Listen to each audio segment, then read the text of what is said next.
Welcome to our surrogacy question and answer. My name is Denise Connor, and I am the surrogate support manager.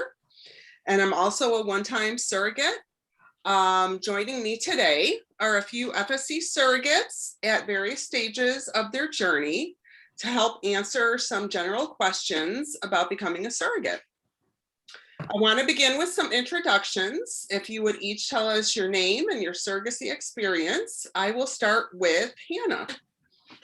Sure. So my name is Hannah Fry. I am currently a surrogate and I am 14 weeks pregnant with my first journey. So we did, I got matched in September. We did transfer in November, and here we are. That's awesome. You have such a fun year ahead of you. Katie, tell us about you. My name is Katie. I was a surrogate. I had my transfer in December of 2020. Everything's so crazy. It just happens so fast. So I am now almost 6 months out. I delivered in August of 2021. I am actually looking into becoming a surrogate for the second time now. So awesome. So exciting. Yeah. Amar, it is your turn.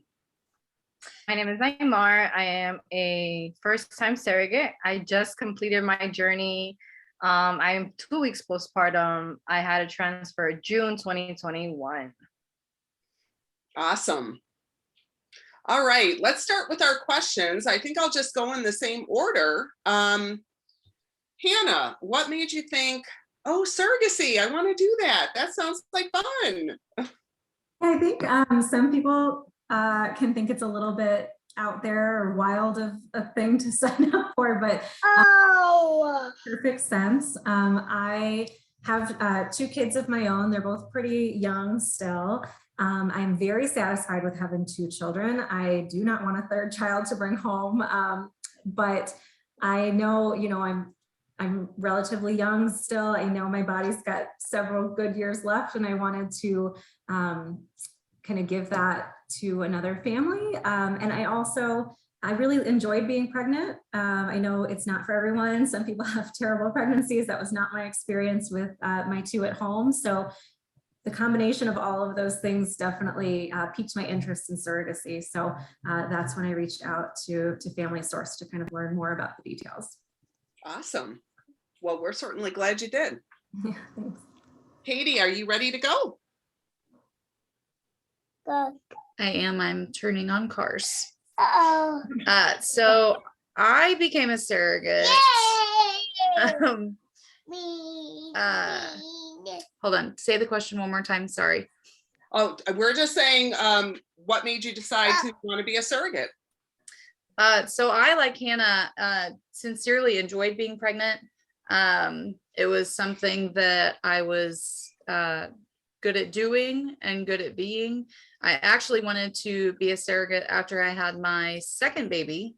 I started to look into it. So this was 10 years ago now, 11 years ago.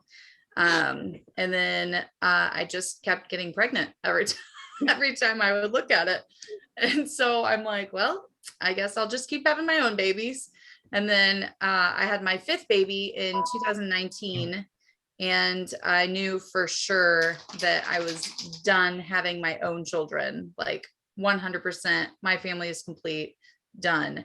And like, I still missed that pregnant feeling. I still missed, that carrying a baby and feeling something move inside of me and like, developing that bond and stuff like that. So started to look into surrogacy again, and I think I just Googled it and came up with Family Source, and that's where I decided to stay. So awesome. Amara, your turn. So I always been involved in the birth world some way, somehow. For some reason, it always pulls me in. And when I had my first daughter, I created a mommy group on Facebook for young moms like myself at the time, that I just, we could just brainstorm and share like little tips and tricks of just motherhood. And I decided that when my daughter was about to be 2, I was like, okay, like I'm young, I'm good with 1 child, I don't want more. What can I do with this uterus that's useful? So then I decided to look up surrogacy, but I ended up pregnant with my own child again for the second time. So for some reason that always happens. You look up surrogacy and then you end up pregnant. I hear it from a lot of people. I don't know what is the thing, but it happens. I didn't know that trick. So yeah, so I think that just wanting to continue to help people build or, you know, complete their family has always been a thing for me. In other ways, as a birth doula, I think that's also a way that I continue to help. And so when I looked up surrogacy, I was like, this is perfect because I could continue to do that stuff. And so that's why a lot of people, like Hannah said, people think that's a very crazy thing to do, but here we are. We are part of that crazy bunch. So, lady, I'm gonna carry on with that crazy part. So, what did your family think when y'all mentioned it? Were they supportive of it, or did they think you were crazy? Hannah, you want to go first? Sure. My husband was like, you wanna what? Like, but then he was very much like, it's your body, if that's what you want to do. Like, he's always been very supportive. I'm definitely the type where I'm like, I've got an idea, I'm gonna go do this thing. And usually they're a little, sometimes they're not super traditional ideas, but he's always been very supportive. And it required his help in a lot of ways. He gave me all my shots and he had to go get medically cleared himself in some ways. And so it required his participation, but he was on board. And then everybody else, I kind of cared less about their opinion, to be honest. I know some people have things to say about it, and that's fine. But actually, the reaction I've gotten from most everyone has been overwhelmingly positive, like I said, like an overwhelming kind of way, where I'm like, okay, like it's a good thing that I'm doing, sure, but it's, people are like, that's amazing. This is the coolest thing I've ever heard of. And I was not expecting that reaction, honestly, for most folks. But the only person I feel like I think my mom, not that she was hesitant, but she had more questions about like my safety than I think even I had. I was just like, Mom, it's going to be fine. And my mom's like, okay, I'm just a little making sure that you're going to be, safe and healthy throughout this whole process. But those have been most of the reactions and folks close to me. That's how moms are. They never stop worrying about Good you. job. I get it. How old you are. Exactly. Katie, how about you? My family's reaction, since I had been talking about surrogacy for such a long time, my family was like, oh, you're going to get to do it now. And like, it's something that, Jared and I had talked about doing for years. And so it was actually just like this like really surreal, like dream come true for us in a lot of different ways.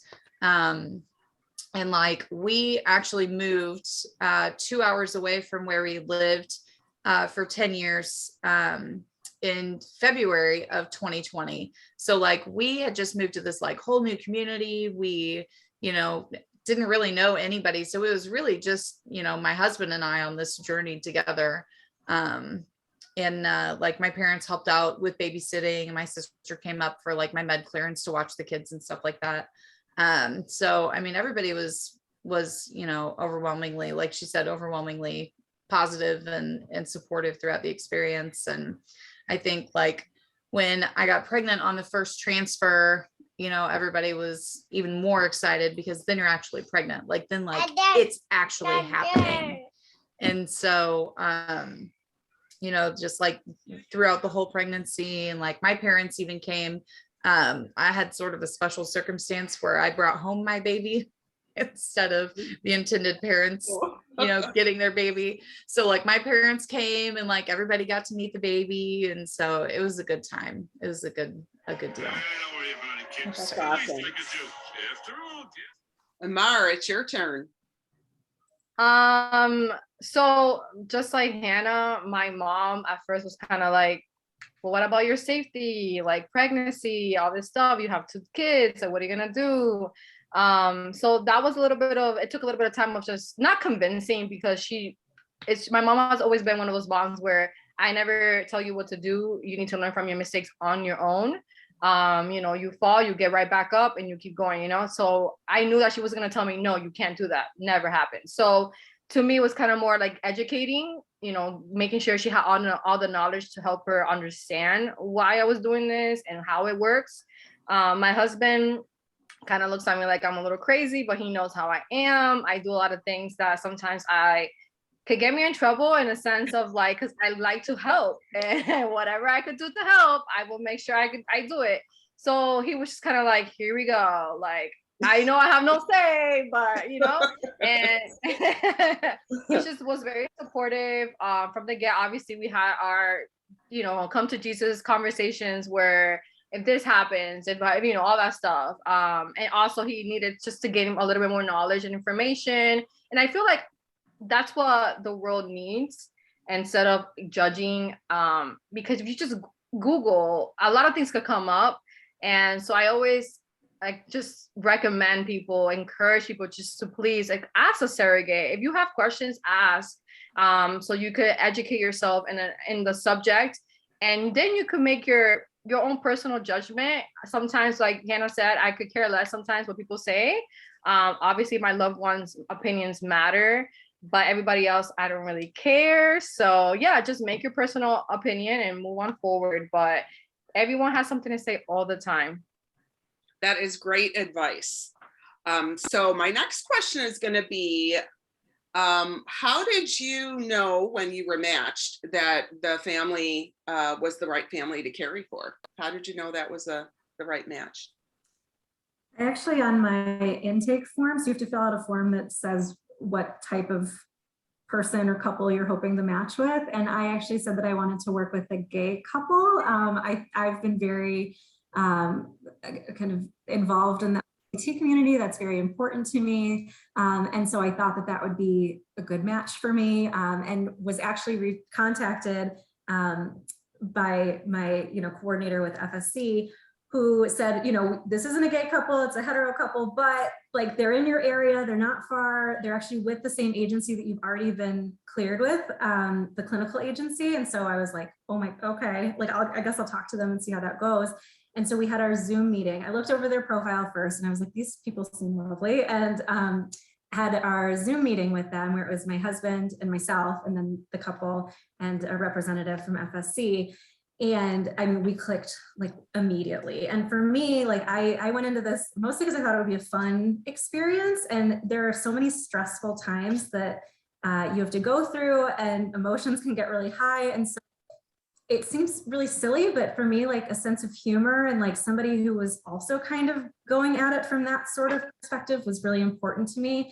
And again, this couple, and we just completely clicked. And the mother and I, we text all the time now. Sometimes it's baby related, sometimes it's Taylor Swift related. Like we're real life friends now, and it's been really. I know that's not the case for everyone, but we knew immediately upon meeting. And again, I know that is not typical or always the case, but for us it was.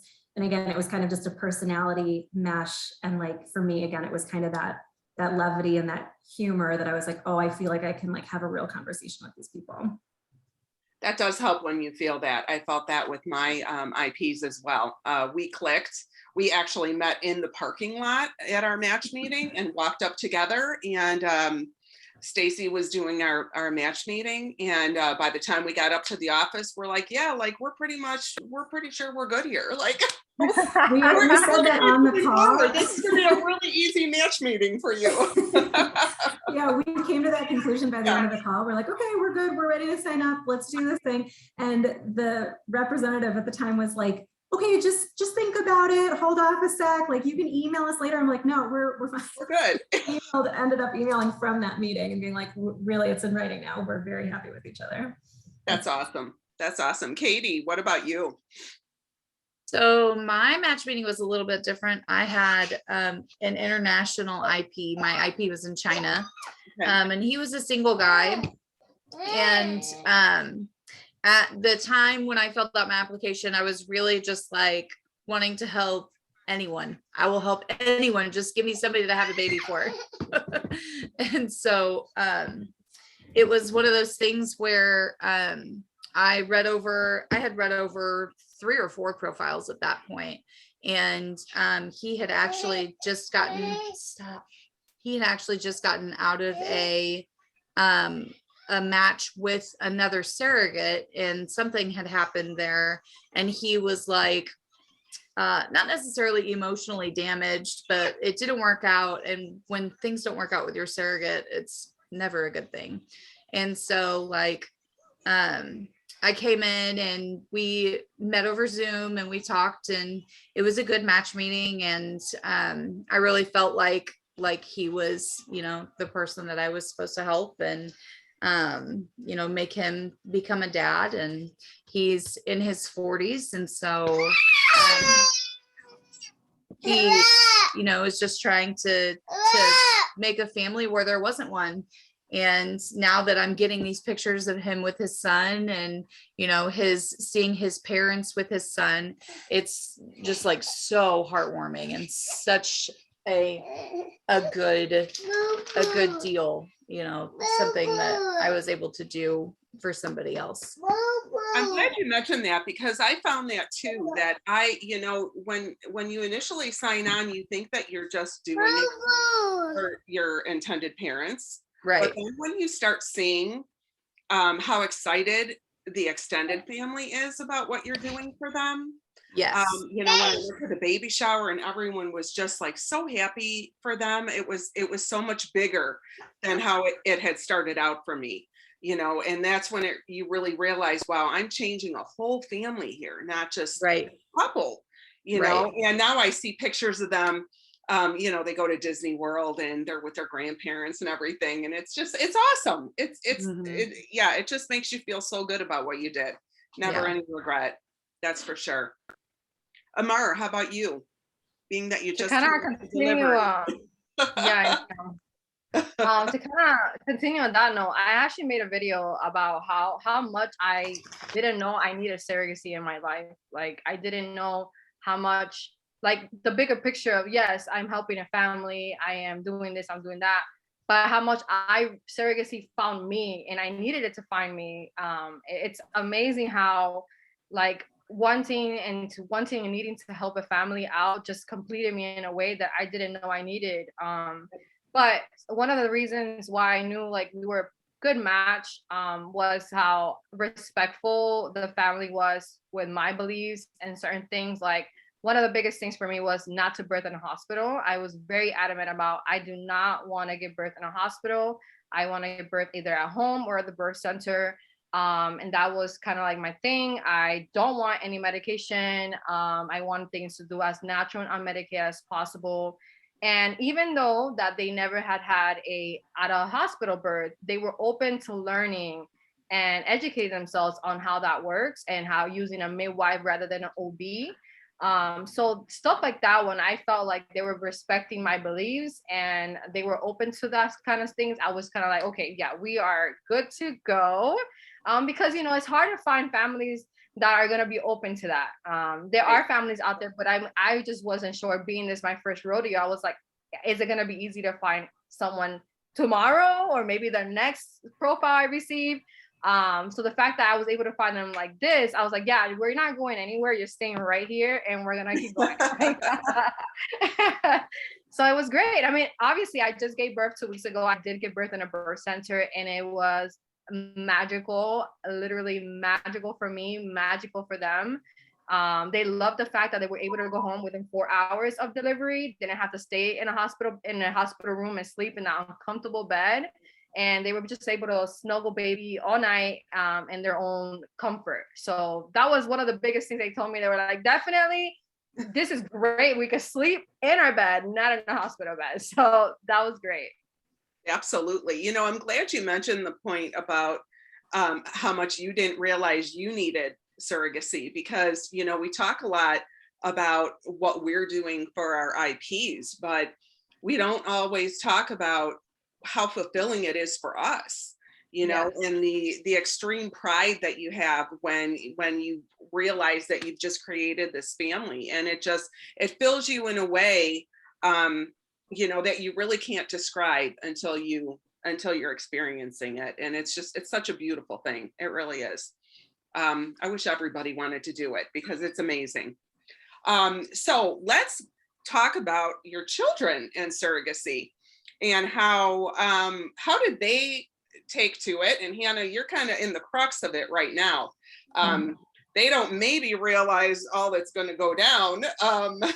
Katie and Amar do. How did your children take to knowing that, you know, this is not their sibling and mommy is doing this for somebody else? Yeah, we actually just got to that part. So actually my daughter is almost 4 and my son is almost 2. So they're pretty young still. So we actually didn't tell either of them really, like they're too young to kind of sit down and be like, hey, here's the thing. They don't understand how time works. So it didn't make sense to tell them at the very beginning. You know, they don't get how the future works yet. But my daughter, who again is almost 4, she very recently looked at me and said, Mommy, is there a baby in your belly? And I was boy. that was like 2 weeks ago. This is very, very new. And so I was like, yeah, there actually is. And we had actually had the couple over for dinner at our house a few months back. And so they had met them and I was like, yeah, you remember like K and P, this is their baby. And, you know, we're growing a baby for them. Isn't that exciting? And my daughter was just like, yeah, cool, sounds good. And like, she just like moved on with her life. And I think Absolutely. I get a lot of questions, or like, I had lots of questions about like, are people's kids okay with this? Is it weird? But like, I think especially with the younger ones, like they're just like, okay, like, cool. It's what you told me. That's fine. I have no clue what she has told her daycare teachers. Like, well, that'll be a fun surprise. Yeah, but she asks me all the time now. She's like, Mommy, how's K and P's baby doing in there? What's the baby up to? Like, but she totally gets that it's like, it's their baby and she's just excited. And she's like, I hope it's a girl. I want a girl to be friends with. And I'm like, okay. But, and you know, stuff like that. But there's no like expectation that we're bringing a baby home. Mine were 3.5. My girls were 3.5 when I was pregnant. And so I just made it like really bare bones. I was like, listen, because they had met my IPs as well. And I said, I'll use a different name, Karen, has a broken mommy part. So mommy's going to help her grow her baby. She's got a broken mommy part. And she said, and they were like, oh, okay, cool. Let's go to the park. Like, you know, that was it. And they never really asked any other questions. Katie, how did you approach it? So my kids are actually much older. My kids now range from 12 to almost 3.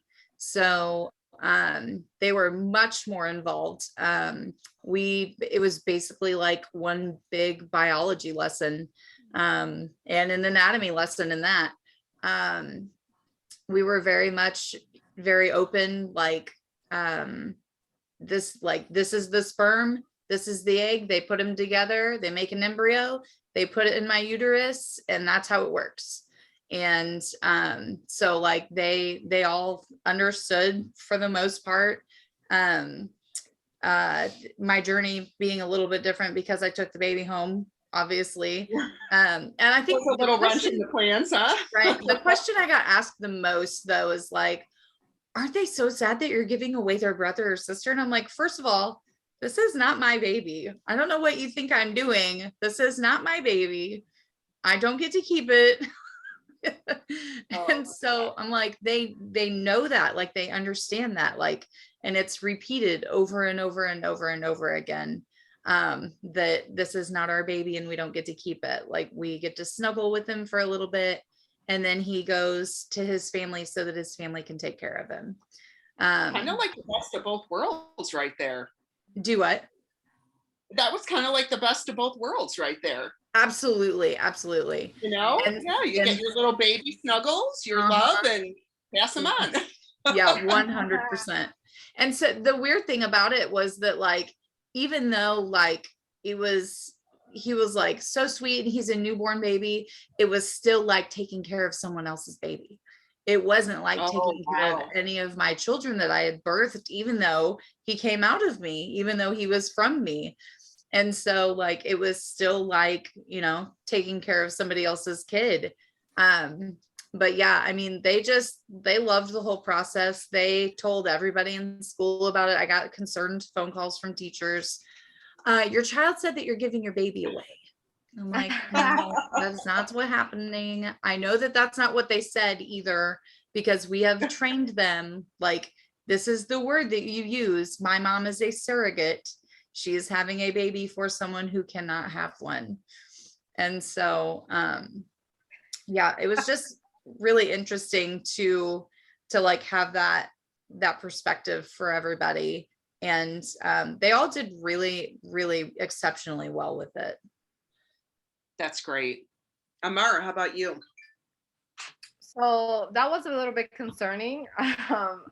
But back to kind of the last question about the match, that was one of my another biggest concern that I had. I was like, I wanted to make sure that the family was comfortable, my children meeting baby after the fact, just because I believe a lot of mental health, and I wanted to make sure that they had a closure on their journey as well. Mm-hmm. And the fact that they said to me, yes, 100%, like, I was like, great. So that is exactly what happened.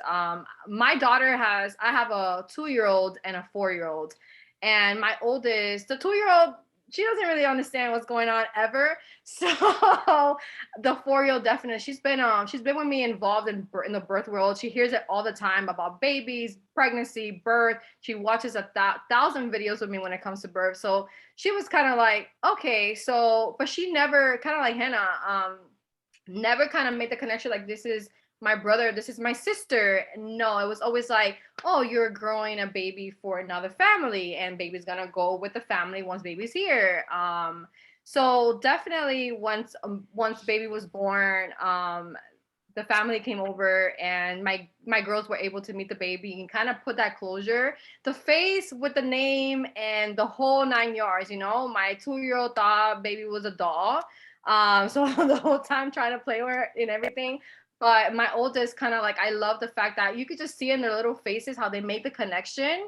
And, even now we sit and we talk, and she has a great understanding for her age, the capacity that she understands that this is not our baby, this is not brother or sister. It has been great. I also, she is in therapy for like a year now. So I spoke to the therapist on the best way to kind of, communicate this to her. And therapist also has helped me tremendously in trying to, like, just make sure she was understanding things on her level. And it has been great. I mean, we haven't had any issues now, and hopefully we don't. But so far, so good. That's excellent. What is, so Hannah, your answer might be a little different because you don't really know what the best part is yet. But what is the most rewarding or favorite part of the process for you? So far for me, I will say so far, yeah. I would imagine that, like, handing a baby to their parents is pretty rewarding, but we haven't gotten to that part yet.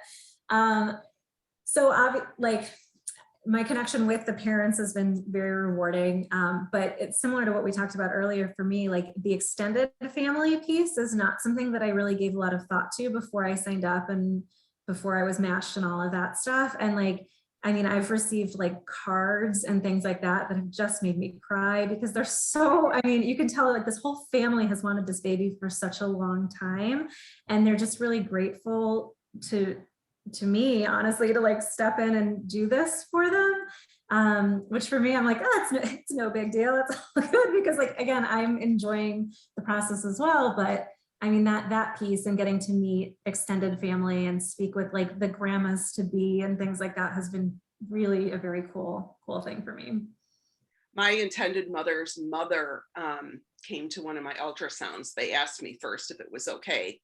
And I was like, of course. And she brought me flowers, and it was so sweet. And she was so excited. And it was awesome. I was so glad that she wanted to come and share that too. She was so excited. Katie, what about you? I would say the most rewarding feeling I've gotten, for sure, like, throughout all of the different points, is the picture that I got last week of of little Isaiah and his grandma. Honestly, like I just like Aw. started bawling. I was like, I did that. And so like, cause I like throughout like all of our conversations with the dad, like throughout our entire journey, he's just like, I just really want to give a grandchild to my parents. And like his parents were like in and out of the hospital our entire journey. And so like I was always living on that edge of like, are they gonna get to meet him? Are they gonna get to see him? You know, on all that stuff. And I mean, they're in their late 80s. So it's like one of those, you know, questionable times. And so like I got the picture and I was just like, oh, I did it. Yeah, that I did definitely that. is a heart warmer right there. Yeah, for Yep. sure. So I mean, other than giving birth, which I mean, giving birth will always be just super rewarding. So That's awesome. Amar? So I think it's pretty obvious, right? Like when you, right? You kind Like, of already answered the question. I mean, that moment is, listen, I've done epidural births and I have done unmedicated birth, and this last birth was very intense, very long. My longest birth and my most toughest birth ever yet. And to be honest with you, that moment when like baby came out and laid on my chest, I just kind of looked at the baby and I was like, we did this, like we made it. Right. Like I cannot believe that finally, after almost like 24 hours of being in labor, like we did this, because it was a team effort, you know what I mean? Absolutely. So, and like seeing the parents like looking at me, and they have never witnessed unmedicated birth before, and everything that I had to go through to get this baby to come here, and just seeing their faces of just in awe of me and awe of the process and awe of the finally seeing their baby here. That moment was priceless, and it was just so overwhelming. I just kept looking at them and they kept looking at me, and I just like, it was kind of like it was one of those moments where baby that I just couldn't believe what I just accomplished. It was one of those, I felt so numb. Like I don't know what else was going on down there at that moment. I was just so focused, because a lot happens after you give birth. There's a lot of people up in there, and so like I was just kind of like, oh my gosh, I didn't care about the rest. But aside from that, the moment I do see those words or that 2 lines on that pregnancy test, that moment is because you go a lot through blood work and all of the waiting and the 2-week wait, and you're like kind of like, am I not? I'm feeling other things, but I don't know if I am yet, that moment is just magical. Like I cry like if it was really my own child. I was like, oh my God, I'm pregnant. Like what the heck? Like this is for real. It was all worth it. All this nausea, the shots, the blood work, it's just all worth it at the end. I loved it. That's awesome. I have one more question for you ladies. Okay, so you're out to lunch and you're having, mimosas or Bloody Marys or whatever with your friend. And she says to you, I want to be a surrogate. What do you say? Do it. Just do it. Do it. What other advice would you give her? I would lean towards do it. I think people who are thinking about it should probably just do it. But the thing that I didn't know about that I wish I knew more about was probably the IVF process.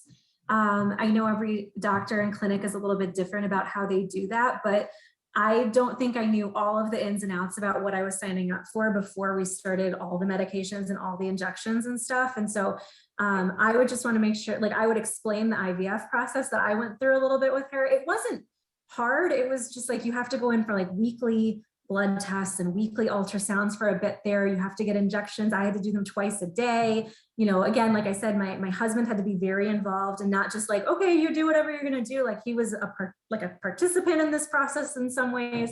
So I would just want to make sure that she like gets all of that before she signs up. But the other piece is that like, as I've been telling, friends now, and it's kind of Facebook official and all of that good stuff, like the response I've gotten from people has been wonderful. And people are like, that's amazing that you're doing this. But the people that are like, you're an angel, like there's a special place in heaven for you. Like I appreciate, but I don't think it takes like the greatest person in the world to do this. Honestly, like for me, I was literally just like a person who enjoyed being pregnant and didn't want any more kids. And I've got a lot of good years left in my body that I wanted to like help somebody out. So I do think it takes like a little bit of that mentality, but I think there's a lot of people that are like, oh, I could never. And I'm like, I think you could. I really think that there's a lot of people that could, because again, I don't think it takes like the greatest soul in the entire universe to be doing this. Not that we're not all lovely, wonderful people, but I hope that that part makes sense. I would definitely encourage my friend to do it. It definitely makes sense. I kind of felt the same way. It was like when people would say that to me, I'd be like, I didn't know how to respond. Like, thank you. Do I say thank you? Like, what do I say? I don't know. I think I'm a good person, but I don't think I'm, like you said, I'm doing what I want to do here. So yeah, that's a good point to bring up though. I kind of was always like that person that was like, well, I mean, they're paying me. So Also true. and they're paying me a lot of money. So, and I'll just be that person that's like, if you're interested in surrogacy, like for sure, look into it for sure. Like, know the, like, take a course or something on it, talk to somebody that, that's done it. For sure, one of my other main points would be to, will you stop? One of my other main points would be to just like get Titus, seriously, would be to like get a fantastic lawyer. If you don't like your lawyer, fire them immediately and find a new one. And I have never in my life imagined myself being like best friends with a lawyer or with my lawyer personally, but like my lawyer is an angel sent from heaven who, covered me with her wings of knowledge for surrogacy. And especially like, if you're in a different state and there are different laws concerning surrogacy in different states. And I mean, the other thing I would do is just say, know what you want, know what you're worth, know what the risks are, because there are risks. I would say just, investigate a little more. And if you're still interested, then go for it 100%. Great advice. Amar. Even though I said do it, being a little bit more public about my journey on social media, I do get a lot of random people that message me and like, why do you do it? Or what's going on? Like, how is the process? And a lot of the times, like my biggest question to them is, why do you want to do it? Like, what is the reason behind you wanting to become a surrogate? Like, I don't want to hear the money, I'm getting paid. Well, then if you're going into surrogacy just because you're getting paid and you're getting money, if you do the math, we're getting paid less than minimum wage in almost all the states.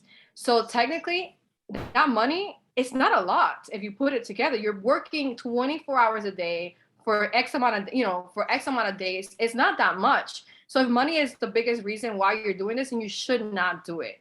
That's yes, do it if you're doing it for all the right reasons. But I always say you have to sit with yourself and ask yourself, really, why do I want to be a surrogate? And once you find that within reason of your purpose of wanting to become a surrogate, then please go for it. But I don't believe that everybody needs to be a surrogate. Not everybody needs to be a surrogate. It does take I feel like a good-hearted person to become a surrogate. But just like, Hannah was saying, we're not the greatest people in the world, because I'm sure we all have flaws. But it does take a person with a good purpose to become a surrogate. Absolutely. Absolutely. Well, I have had a fantastic time talking to you ladies today. What a pleasant afternoon this has been. And I appreciate you so much joining me and helping to educate the world on this wonderful thing that we call surrogacy. So thanks for joining me today. Thank you. Yeah, thank you.